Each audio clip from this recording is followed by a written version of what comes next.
The NBA hasn't seen a rookie this dangerous in a generation. No first-year player has ever shot the ball with this much volume and deadly accuracy. He's putting up 19.2 points, 5.5 rebounds, and 3.5 assists per game. But the truly staggering fact is that he currently leads the entire league in made three-pointers, not just for a rookie, but for any player period. He torched his way to 100 career threes faster than anyone in the history of the sport, shattering a record held by legends like Steph Curry and Ray Allen that nobody thought a rookie could ever approach. And yet on the night of the draft, every single scouting report echoed the same sentiment. They called him a reacher player with a high floor but a severely limited ceiling. Now that rookie is shattering the very ceiling they built for him. So how does a boy who told his father at age 5 that he hated sports transform into the most prolific rookie shooter the league has ever witnessed? The story begins not on a court but in Milwaukee with a Nintendo Wii. Can Cannapol II was born on August 3, 2005 in Milwaukee, Wisconsin, into a family where basketball was practically the family business. His father, Khan Sr., poured in 264 points at Wisconsin Lutheran College and was later inducted into their Hall of Fame. His mother, Chari, remains the all-time leading scorer at W Green Bay with a staggering 1,964 points and had her jersey retired, while his uncle Jeff Nordgaard was drafted by the Milwaukee Bucks before playing 13 years overseas. And then there was Khan, the kid who at just 5 years old looked his father in the eye and declared he didn't like sports. In a household of elite scorers, the oldest of 5 brothers wanted absolutely nothing to do with the game. The thing that finally ignited his passion wasn't a fiery coach or an elite summer camp, it was a video game console. He was pulled in by the worlds of NBA Jam and NBA 2K. He wasn't just playing. He was studying, dissecting player tendencies and absorbing the game's complex strategies through a screen long before he ever fell in love with it on the court. By the time he was in 6th grade, his mother was renting out local gyms for his daily shooting workouts. After watching the NBA draft one summer, he made a life-altering decision, waking up at 5:30 every single morning to train, convinced that the draft stage was his destiny. The mindset had shifted. If he was going to play this game, he was going to be one of the best. The obsession had officially begun, and the city of Milwaukee was about to see what that looked like on a basketball court. His ascent at Wisconsin Lutheran High School was both methodical and relentless. As a freshman, he averaged a solid, if unspectacular, 10.8 points. By his junior year, that number had surged to 19.7 and was still climbing. Then during his senior year, he simply exploded. He dominated with averages of 25.9 points, 8.6 rebounds, and 5.3 assists, all while maintaining a 3.93 GPA. He left Wisconsin Lutheran owning every major career record in the school's history: 1,978 points, 808 rebounds, and 398 assists. On the AAU circuit with Phenom University, his impact was even greater. He became the leading scorer on Nike's prestigious EYBL circuit, averaging 22.5 points per game while shooting an incredible 47.5% from three-point range, dropping multiple 30-point games, and a 37-point masterpiece that put him on the national radar. His draft stock soared from an unranked prospect outside the ESPN 100 all the way into the top 20. That senior season culminated where every kid in Wisconsin dreams of playing the Kohl Center in Madison for the Division II state championship, pitting Wisconsin Lutheran against Pewaukee. Cannapol's final stat line spoke volumes about the player he had become: 11 points, 11 assists, and 5 rebounds. He made his entire team better, leading them to shoot 68% from the field, a Division II record on their way to an 83-62 victory. It was the capstone to a perfect 30-0 season. He was named Wisconsin's Mr. Basketball and the Gatorade State Player of the Year. Yet one honor was conspicuously absent from his resume: an invitation to the McDonald's All-American game. It was a snub that quietly stoked the inferno that was already burning inside him. Every powerhouse program in college basketball wanted him, but Khan chose Duke, willingly stepping into the massive shadow of the most hyped prospect since LeBron James. He was embracing the challenge of playing basketball at the highest possible level. Duke's 2024 to 2025 freshman class was supposed to be the Cooper Flag show. He was the consensus #1 recruit in the country, the phenom every camera followed. Cannapol walked into that media frenzy and quietly transformed into the powerful engine nobody saw coming. He was the glue that held the team together, always fighting for the loose ball and making the tough play. Starting all 39 games, he put up an impressive 14.4 points and 4.0 rebounds. He added 2.7 assists while shooting 47.9% from the floor, 40.6% from deep, and a blistering 91.4% from the free throw line. It was the fourth best free throw shooting season in the storied history of Duke basketball. He battled through black eyes, busted lips, and twisted ankles without missing a game. His coaches started calling him a hockey player because of his grit. Then, just before the ACC tournament disaster struck, when Flagg went down with an injury, and suddenly Capel was no longer the second option. He became the only option. Over 3 incredible games, he amassed 63 points, 17 rebounds, and 14 assists, earning himself the title of a CC Tournament MVP. That week, the Most Valuable Player award belonged to a confident young man who had seized his moment. His career-high 28 points and 8 assists against Georgia Tech were legendary. He had carried Duke to a championship without its biggest star. The incredible run stormed into March with a 21-point performance against Alabama and another 20 against Arizona. He led his team all the way to the Final Four, where their dream finally ended. Houston stopped them in a brutal 70-67 collapse that left a deep scar and a silent promise to come back stronger. Just one season of college ball, one declaration for the draft, and a stock that was rising more rapidly than anyone could have predicted. Most mock drafts had him going somewhere between picks 5 and 10, with ESPN's combine projections slotting him at number 8 to Brooklyn. 6'5" barefoot, a 6'6" wingspan. The numbers were anything but spectacular. For a top wing prospect, it was underwhelming. In every draft room, the assessment was identical. He was a safe bet, a high-floor player with a very limited ceiling. They saw a shooter, not a star. When the Charlotte Hornets picked Khan Campbell, 4th overall, on June 25, 2025, the fan base was completely divided.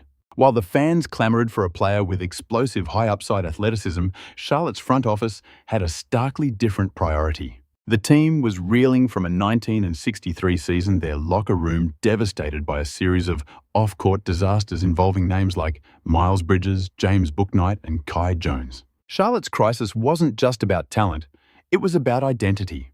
They needed a complete cultural reset, starting with a mature, low-maintenance pro to create space for LaMelo Ball. He had to complement Brandon Miller and, most importantly, instill a level of discipline the franchise had sorely lacked for years. Campbell was seen as the solution, the cultural fix destined to cast a long shadow of impact over Charlotte for years to come. He was the first graduate from Wisconsin, Lutheran ever drafted into the NBA, and back in Milwaukee, his old high school threw a watch party to celebrate. The boy who despised basketball at age 5 had just become a top 5 pick at 19. It was time for the safe prospect to prove he could be dangerous, and he wasted no time. That July in 2025, he powered Charlotte to a Summer League championship, dropping 21 points and pulling down 5 boards in the final game against Sacramento to claim the MVP trophy. He had his first piece of professional hardware before a single regular season game had been played. And when October came, his integration with the team was seamless. Campbell moved within Charles Lee's free-flowing offense as if he'd been playing in it his entire life, constantly cutting without the ball. He opened up lanes for LaMelo's attacks and hit threes with such consistency that opposing defenses were rendered helpless. This was more than just a spot-up shooter. He was the team's connector, reading defenses, making the smart pass, and executing the subtle plays that don't make highlight reels but lead to victories. On November 8th against Miami, the entire league was put on notice. He exploded for 30 points on a blistering 9 of 15 from the field, adding 8 rebounds and a block to his stat line. It was his first true takeover performance. The league responded by naming him Eastern Conference Rookie of the Month, an honor he would claim again in December and then again in January. The so-called safe pick was putting up stunning numbers: 19.1 points, 5.5 rebounds, and 3.5 assists, all while shooting 48.5% from the floor, 43.3% from deep, and a near-perfect 90% from the free throw line. These weren't just impressive stats for a first-year player, they were historically significant. The record books were about to be rewritten. A mere 15 games into his professional career, Khan Campbell had already sunk 53 pointers, reaching that milestone faster than any player in the history of the league. It wasn't Steph Curry, nor was it Ray Allen. It was a 19-year-old rookie out of Milwaukee who got there first. Just 2 games after that, he set another record with 63 made threes in his first 17 contests. By his 29th game, he had drained 100 career three-pointers, absolutely demolishing the old record held by Lauri Markkanen, who took 41 games to reach the same number. He didn't just break the record, he obliterated it. And the scariest part was his efficiency, a staggering 43.3% on 8 attempts a game. That accuracy placed him among the top 10 shooters in the entire NBA veteran or rookie. His 90% free throw shooting was top 6 in the league, contributing to a true shooting percentage of 64.8%. For a rookie shooting with that kind of volume, those figures were practically unprecedented. He was now in the company of legends like Larry Bird and Paul Pierce, becoming one of the only players ever to average over 15 points and 5 rebounds a game, all while shooting over 40% from beyond the arc for the season. The prospect with the limited ceiling was single-handedly rewriting history in real time. Keegan Murray's all-time rookie record of 206 three-pointers was the next target in his sights. But then, the day after Christmas, his historic campaign almost came to a disastrous end. It was December 26, 2025, in a game against Orlando. Canpel drove to the basket but came down awkwardly on a teammate's foot, immediately clutching his right ankle in pain. He had 16 points on the night, but he wouldn't return to the game. A hush fell over the arena, mirrored in the homes of every Hornets fan watching. This was a player whose rookie story was defined by his relentless consistency and durability. 55 starts in 56 games without ever missing a step. To see him hobble off the court toward the locker room felt like a cruel twist of fate that no one had seen coming. The chase for the record, the Rookie of the Year campaign, the historic efficiency, it all hinged on the results of a single X-ray. Then came the news negative. There was no fracture, no structural damage. It was just a terrifying scare, a stark reminder of how a once-in-a-generation season can hang by a thread. One bad landing, one wrong angle, and the narrative is forever changed. But Canpel returned, and when he did, there was no caution in his game. There was only fury. In the weeks that followed, he delivered the 2 most dominant performances of his burgeoning career. They were back-to-back masterpieces that permanently shattered the safe pick label and ignited the NBA's most captivating new rivalry, one born from a college friendship.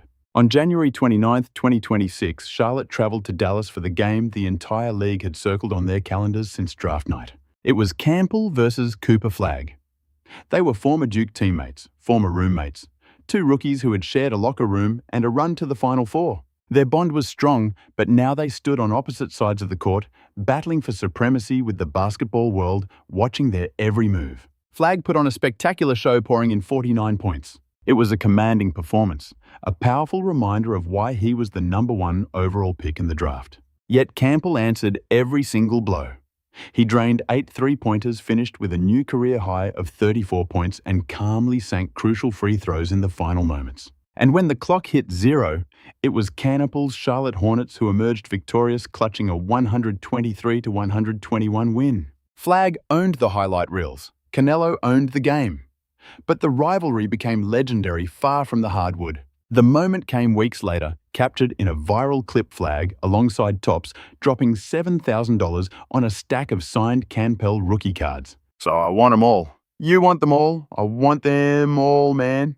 When questioned about his fascination with Khan, Flagg just smirked. $7 grand, huh? Yeah, we can make that happen. A rivalry forged in brotherhood, the exact kind of narrative the NBA could never script. Then came February 20th, a showdown with Cleveland.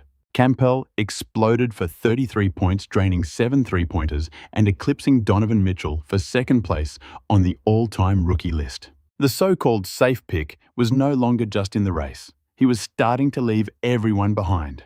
And then it was All-Star Weekend. First-year players are rarely on the marquee for Saturday night. They're typically relegated to the Rising Stars game and polite acknowledgements from the legends. But Canpel was invited to the three-point contest, sharing the stage with giants like Damian Lillard and Devin Booker, firing away from deep under the sport's most intense spotlight. He didn't just participate, he fought his way to the final round. At just 19 years old in his debut NBA season, he was trading blows with the world's most elite shooters. Yet the contest itself was secondary. The real story was the seismic shift Canpel had caused within his entire franchise. Before his arrival, Charlotte's offense was a disaster. A collection of talented but mismatched parts with court spacing so poor it choked the life out of LaMelo Ball's creativity. A culture of defeat had permeated the entire organization. But by January of 2026, the Hornets had astonishingly climbed to the #2 net rating in the whole NBA. He's putting together one of the most remarkable three-point shooting campaigns in history. Canpel's presence on the court created a gravitational pull that opened driving lanes that were previously sealed shut. His constant motion created space for Miller to operate. His sheer efficiency put defenses in an impossible position, and they consistently made the wrong decision. He was contributing far more than just 19 points per game. He was fundamentally altering the architecture of their whole offensive system. The safe pick didn't just blend in with Charlotte, he completely remade it. By the end of February 2026, Khan Canpel had drained 193 three-pointers, leading the entire NBA for the season. The Khan you are witnessing history. He got it. The new record for three-pointers made by a rookie belongs to Khan Kano. Not just the most for a rookie, the most for any player. A 19-year-old kid in his very first year as a pro was outgunning every established sniper in the league. Keegan Murray, who set the all-time rookie record at 206, is the only one ahead of him. With more than 20 games left on the schedule, Canpel isn't merely on pace to pass him, he's set to absolutely shatter that record. The statistics paint a compelling picture. 19.1 points, 5.5 rebounds, and 3.5 assists on 48, 43, and 90% shooting splits. He was on the verge of joining the exclusive 50-40-90 club as a rookie, a feat no first-year player has ever accomplished. He had earned 3 straight Rookie of the Month honors and was a finalist in the three-point contest during All-Star Weekend. But the stats alone failed to define Canpel's true impact. We have never witnessed a rookie shoot the ball with this level of volume and precision. He was the complete cultural overhaul that Charlotte desperately needed. He was the vital link that transformed a collection of broken parts into a smooth-running engine. He was the silent assassin who, led by his actions, battled through injuries and valued every single possession as if the game depended on it. That relentless mindset was instilled in him by his mother in a rented gym back in Milwaukee when he was just 11. The race for Rookie of the Year against Cooper Flagg would come down to the wire in April. Canpel is making his case, and once again, DraftKings has officially named him the favorite for Rookie of the Year. But no matter who takes home the award, one truth has already been cemented. The player they called the safe pick turned out to be the most lethal weapon Charlotte could have possibly acquired. Recall the journey Khan first dismissed basketball, then fell in love with it, and then conquered it. His path took him from a Nintendo Wii in Milwaukee to the three-point contest stage in San Francisco. From being overlooked as a McDonald's All-American to becoming the quickest shooter in NBA rookie history. The boy who once disliked the sport is now etching his name into its history books. For more narratives like this one, where the true journey begins long before the fame subscribed to off the